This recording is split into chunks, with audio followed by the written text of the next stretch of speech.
A few years ago, I seen you in a documentary called "Who Killed Tupac." You was on A&E, and you were speaking on the Quad Studios incident, and you went into detail about that. If you don't mind, can you revisit that for me?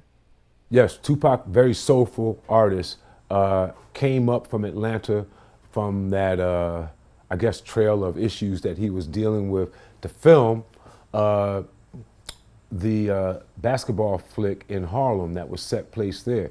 He started giving love to the different artists that were around. Of course, he's a celebrity coming in. He was friendly with Big. He saw Little Sean, people like that. They wanted him to come and do a record. That was what was set up at Quad. Biggie, knowing Little Sean, they were all there, C's, all of them. It was just going to be a fun night at the studio. Pac showed up. He saw them looking down from the window. His new friends were there. An incident happened in the elevator. It might have been a scary thing, like this to send a message.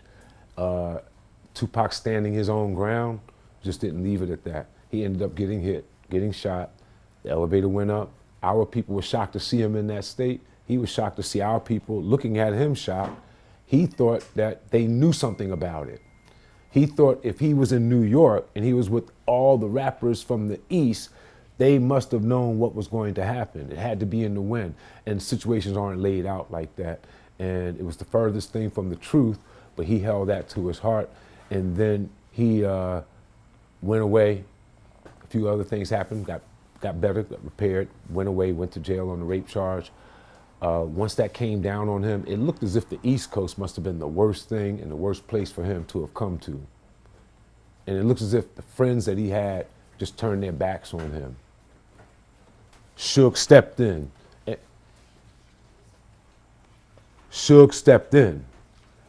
And when Suge stepped in, he signed him. He signed him to a napkin at Clinton. And that letter that he sent through Wendy Day, she was definitely a person that was connected and a mediator between most everyone in the hip hop game and had been for a minute, legendary person. She delivered the letter to my office. It started with West Side Up.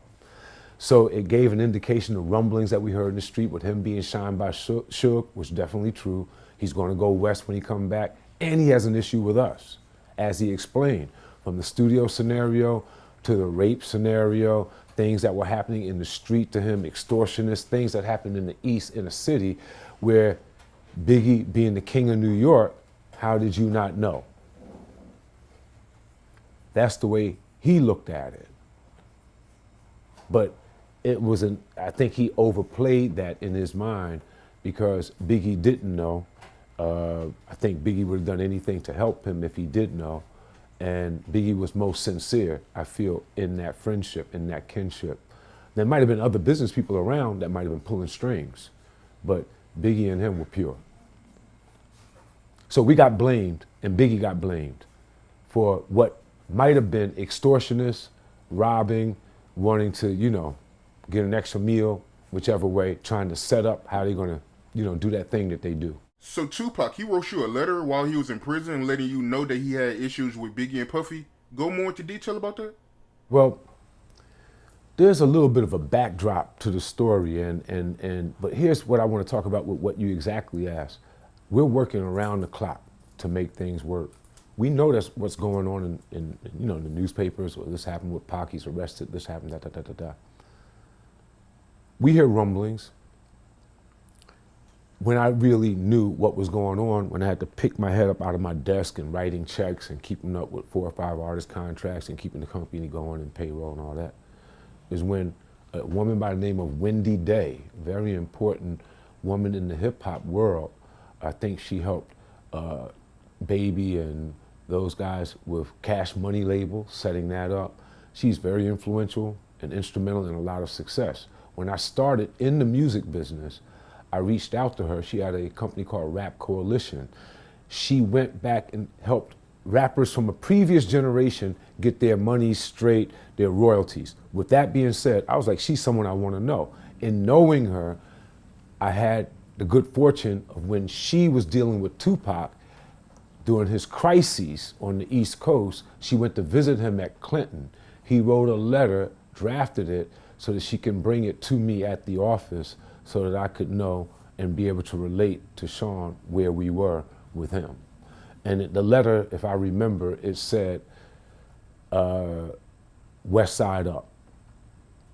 And what we had heard was rumblings that Suge came and signed him on a napkin to a contract, and he was going to go west, and all the stuff that happened to him on the east and made it look like people on the east, the king or the biggest rappers on the east, or people that he knew should have warned him or protected him against what had happened. And it just is not geographically laid out like that. And a lot of people caught some blame for things that they had nothing to do with. And he took offense, went west, and that started him as a mouthpiece against the East, all right, going at Biggie. And I think it's more than, that's one level of the beef. Then I think there's another level of things that were going on in the streets where things happened in the dividing line between East and West that caused a big rift that led to mouthpieces going at each other. So there were things that happened even before that that led to an opening and a rift. One thing I want you to know is that in Sean's defense, as far as